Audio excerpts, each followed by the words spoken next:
Up again, YouTube. Um, Sorry again for my voice. Like, I know it probably sounds pretty messed up. Because, like I said, I just had dental surgery. And I'm a little bit drunk, too, so keep in mind of that. But, basically, I want to do another recap of, like, kind of what I'm looking at. And, like, a recap of, like, what we already have done. And, not YouTube. Um, yeah, I'm trying to get on the trading view. As you can see, the S&P 500 kept making new all-time highs. It's probably higher than I expected it to make, to be honest.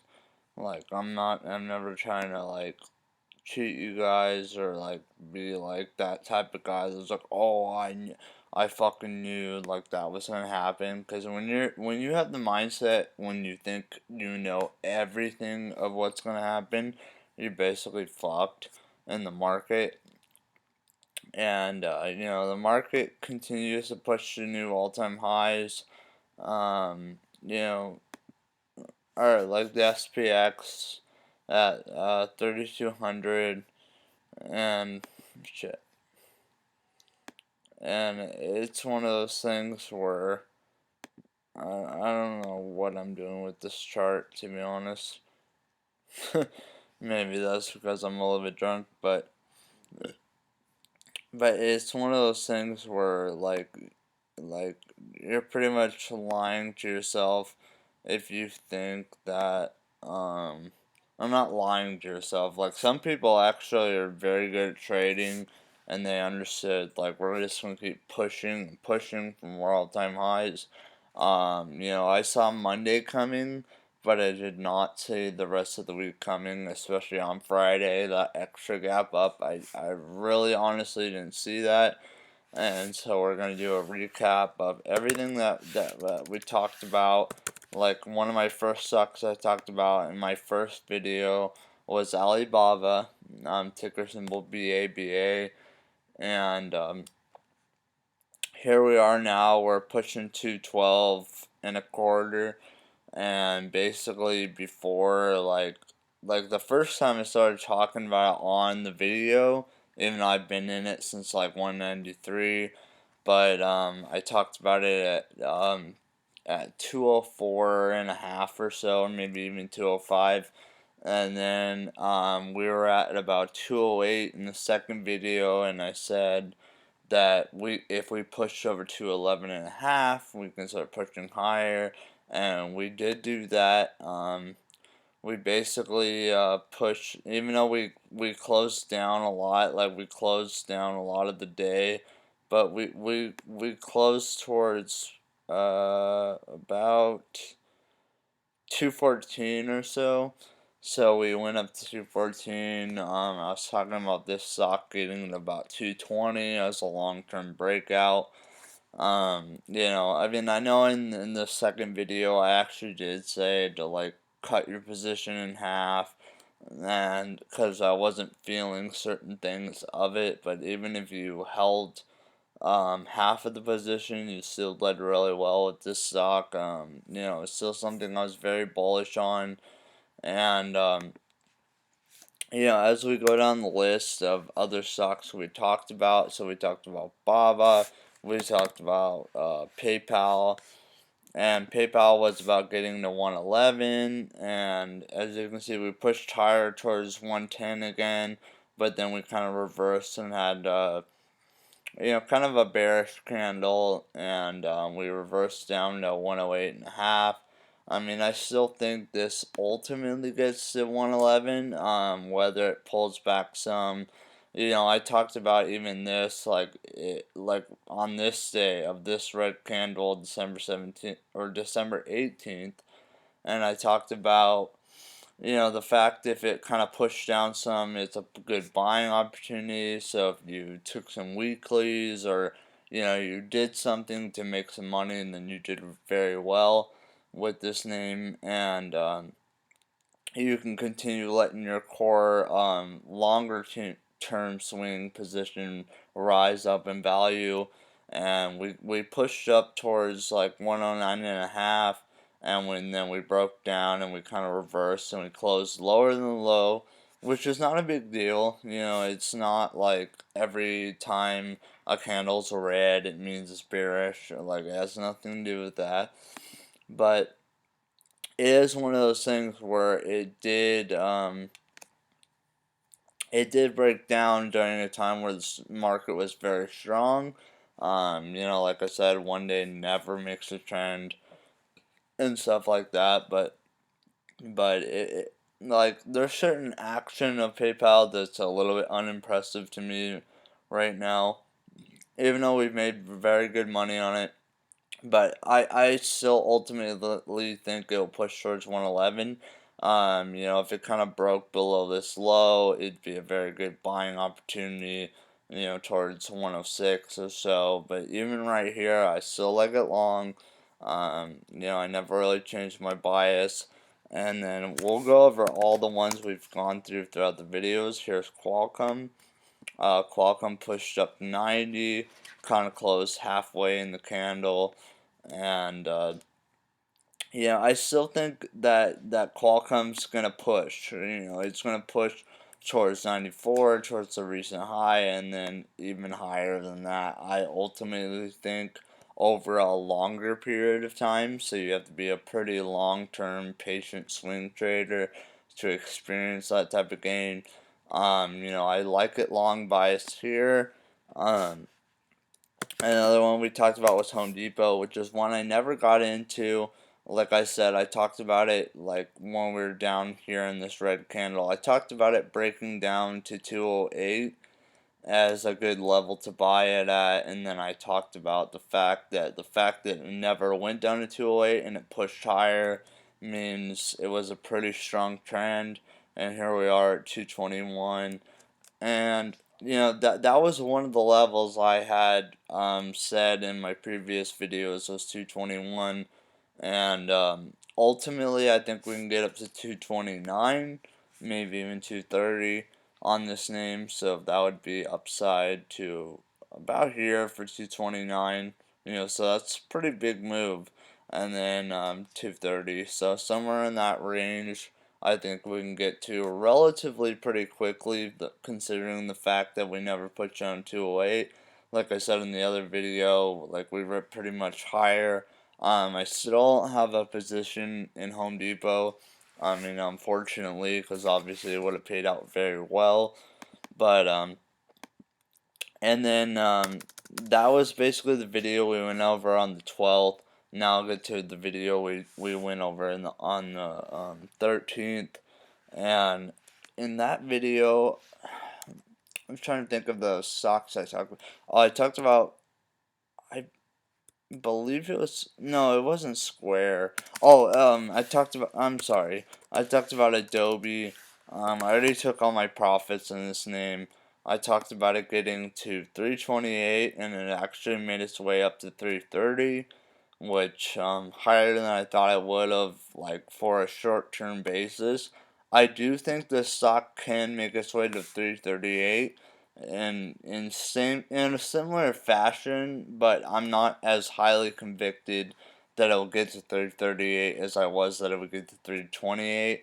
We talked about the stock when it was about 318, maybe even 315. I can't remember the exact numbers. Like I said, I always freelance all my videos.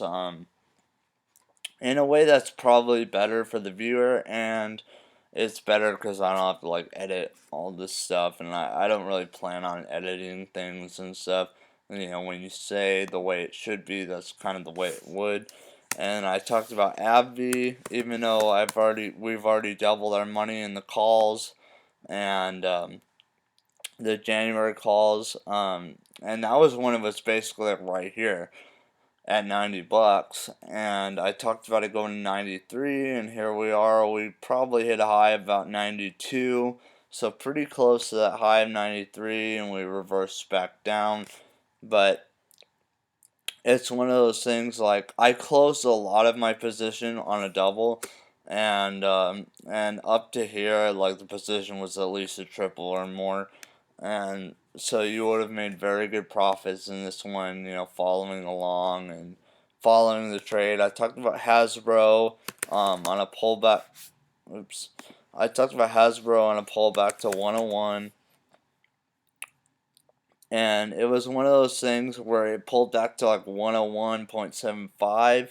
So it didn't quite get to a level where I actually bought it, but it did kind of push up.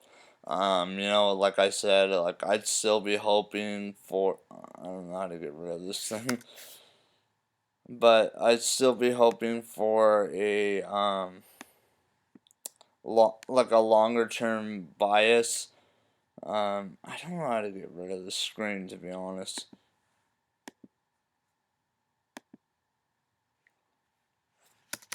But I was talking about Hasbro as a longer term bias to. Oh, there we go. To get to 101 before I go long, and it kind of pushed up, and it pushed up a little bit over the new high and stuff like that. But I mean, it's okay. Like trades will get away from you, and that's a big thing that defines a trader, is the fact that if you're able to see a move, even though you've put a lot of time and effort into this move and stuff, and you're able to let it run from you, that means you're maturing as a trader. Like you are, I don't know. It's a hard thing to explain, but over time you're gonna realize, like, wow, like I can hold back from a certain trade like that. That's really not the right trade for me at the right time. Even though like you put a lot of work into the trade, maybe a lot of research and so forth, but the trades that get away from you, you have to let them just run away. You can't chase them. Like never chase. Even anything in life. Whatever you're doing in life, don't chase things. Like, let the trade come to you. That's the whole purpose of trading. And so, like a trade like this, it goes down, you miss it by 75 cents, don't go end up chasing it at 104 because you felt like you need to chase it, like you need to get in. People that assume I need to make money tomorrow are fucked in this game. Like, to be completely blunt, like, that's just the way that it works. Like, a lot of people, like, they want to make money tomorrow, and, especially if you're new to this stuff, like, don't think that way. Just don't think that way. Think about every mistake as a learning experience. Think about all the learning experience as the money. Even though it sucks at first because you're not pulling in income and stuff like that, but at the same time, think about it as like I learned something from this, and that's more valuable than the money that you want to make right now. I can guarantee that. Over time, your profits are going to be much larger. Your risk reward is going to be different. Your risk profile is going to be different. Over time, things will happen. So that's why it's best if you're new to take it very slow. Maybe even take paper trading, and just risk small. And over time, learn how to turn $100 into $300, and then learn how to turn 1,000 into 3,000, and so forth. It's a growing process that you have to go through, and you have to be willing to deal with that if you want to be a trader. Like, that's all I can really say. And so that was day two. That was I believe, yeah, that was a Friday of the last week, and then the next week on, I believe it was Tuesday. I talked about I know one for sure. I talked about buying GLD long. It hasn't went up very much. I probably talked about it here um into the next week. So yeah, I talked about it here. So we closed here. So we have gone a little higher in the GLD. Like I said, it could be a pretty mild run up to 142. That's kind of my target on gold. And it's pretty impressive the fact that gold went up. The fact that I didn't even expect the market to go up. So I'm pretty happy with that. The call spread You know, that one I said, the 141, 142 call spread, that was 25 cents. It probably hasn't gone up really at all. Maybe it's 25 cents, maybe 26 cents. So maybe like a tiny bit, you know, for an option. You know, it has probably gone up. I talked about GLD. Oh yeah, that's right. I talked about Square. I talked about Squares along, and that was, yeah, on the 16th. So we closed here, and we have traded lower on Square. Square has been, I have positions on right now, and it has been not the best trade. I have added to it a little bit, you know, on the way down. There's certain parts of the trade that I don't like, but I still like this trade. Like I'm still bullish on it. I'm still bullish on the fact that if like right here, like if you were to draw a trend line, a lot of people would look at this and say, "Oh, you know, that's a downtrend," or whatever. But I think we're gonna break through this, you know, and up towards 71 to 74, like I said in the previous video. You know, it's never a good sign when you see things so weak, but at the same time, like I think we're gonna push towards 71. I still like this trade. I've added to it, like I said, and Boeing was the one I talked about selling a call spread. I talked about selling a call spread at and I said I'd go more short at 333 to 337. So we're on the daily candles. So let's zoom in a little bit. So 337 is about here. We never made it to there, so I never added more. But I did add some at 333, which was right here, and we made it up to 335.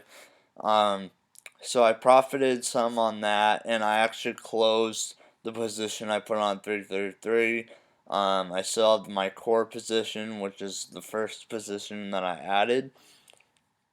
You know, when I talked about it last Friday. Last Friday was the 13th. So I talked about it here, and you know we kind of traded down, traded up, and we're higher than that, and then we went back down to that level. So when you add some in 333, take it up 328, like you made a little bit of money, you know, scalp some profit, and you brought it into towards yourself, and yeah, I already talked about Square, Boeing, Gold, or GLD. That's what I was talking about on last believe it was last Tuesday. Like today is Sunday, December 22nd. So we can go off Friday, December 20th close, and that's kind of what I'm. Let me see if I can kind of get rid of this little shit. I don't know. They want me to sign in to continue, but one stock that I'm looking at for a breakout. You know, I kind of went over all the stocks we've already gone through and kind of give you an update of them. A lot of them are very profitable. I mean, you know, some of them taking a little bit of time, but it gives you an opportunity to add. You know, I always want to for my subscribers, like I always want you to realize like there's people that do buy on breakouts, and it's fine to buy on certain breakouts over certain levels and some, but you don't want to buy the momentum. Like if you're buying a TV at a store, you're not gonna pay $700 for it because you believe it's going up to 1,000. Like you're just not gonna do that. Like you're gonna buy the TV at the lowest price that you can get, and that's the way you should trade. Even though momentum trading in a way is actually easier than dip buying trading because it's easier psychology, easier visual basics, but at the same time, like if something's trading at 155, you want to get it at 150. You know, you want to look for that type of deal that's coming your way. You know, it might not always come your way. The trade might get away from you, and that's fine. You know, let the trade go away from you. But if you want to let the trade come into you, like, that's the best type of trader. The person that says, let the trade come to me. Like, I'm not going to chase the trade. I'm not going to buy it at a price that might be too high. Like, I want the trade to have some kind of bashing for the day to get it down to the price that I want to convictionally buy. And that's what makes a market. I mean, it really is. It's how the pros do it. The pros are always the guys that are coming in, buying the blood, and selling the greed. I mean, that's the way it's like a revolving cycle. And so basically, like I said, I talked about BABA, I talked about PayPal, Home Depot, Qualcomm, GLD, Square, Boeing, Hasbro, Adobe, I forgot what the other name was, but I talked about all these names, recapped them and everything for you guys, and here's my new thought. Like, I think that PayPal is going to have a major breakout. Like, I mean, maybe not to all-time highs so much, but right now, you know what? Let me check on my phone real quick. I mean, it's hard to remember, especially because like I said, I'm a little bit tipsy right now. So, let me check my phone and see where Facebook's at, because obviously the stock or the trading view will let me view it. Facebook's right now is at 206.3. I think Facebook could run towards 214 and even new all-time highs. And, that's a pretty big run from where it's at 206, so you can make a lot of money on the call side. I like Facebook a lot for a pretty big breakout. If not a breakout, a big run, for the long side. And you can look for dips, you can play call spreads, you can play butterfly. I mean, there's so many different variations of the way you can play it. If you're newer to options and you've only done straight calls, consider doing spreads. Like, look into doing spreads, look into doing butterflies, look at doing 2x1s. I mean, whatever it is that can mitigate your risk in the best risk reward possible, because that's real options trading. Like, a lot of people just buy straight calls and they wonder why, like, their odds are so against them, and it's pretty obvious. If you play spreads or diagonals or certain things that kind of mitigate your risk, you'll be a different type of trader, and you're gonna, kind of make your risk reward so much better for yourself. I mean, that's the way that it is. And so you should definitely look into things like that, if you're a newer trader. And yeah, so like I said, Facebook, I like it long. I do have other ideas, but I'm not. I mean, I do have other positions, but they're very small, and over time, like, if you guys want to ask me about something, go ahead, ask me about something for sure. But I don't know. I just don't want to, like, say it too much. But one position that I'm in pretty heavily right now on the long side is Facebook, and I like that a lot. Over time, maybe if I get a lot more likes and certain things and appreciations, I'll throw in more, because I have two other big ideas. I'm kind of keeping them separate from the YouTube right now. If things go better than they are right now, then yeah, then get likes and comment, all this stuff. Then yeah, I will throw certain things out there, that can help even more. But even Facebook right now, I like it a lot. Like, it's probably my favorite long, and I could throw out short ideas and stuff. Like I know, like the market's getting a little bit frothy. Like, it really is at this point. And so I'm mindful of a market-wide pullback. Like, I'm very mindful of that. But everything seems to be pushing higher. It seems to not care about much news or anything like that. So you really have to take that with a grain of salt. Like you have to look at things like, even if you don't like it, I mean, it's kind of like tough shit to you. Like, you don't like it, but if 7 billion other people like it that way, then that's the way it has to be. Like, as sad as it is, not everything to you is going to be exact and perfect. But if you can have that mindset of, like, it's okay if the fact that it trades higher. Because even though it's not the rational thing, sometimes that's reality. Like, it just really is. And people that can accept reality are good traders. They always are and they always will be. And so you have to kind of adapt to that type of mindset. And I mean, not to go into a rant for too long. I recapped everything. I talked about a new trade idea, Facebook. If you guys like some more, I mean, not like I never like to be that guy that says like my shit, like my fucking, my video and all this stuff. But at the same time, like, if you guys show some appreciation, like, I'll show a little more appreciation on my end, and I will add in some more trades that I'm thinking about. Um, but for now, look at Facebook, look at it on dips. I don't think it's gonna get below 200, to be honest.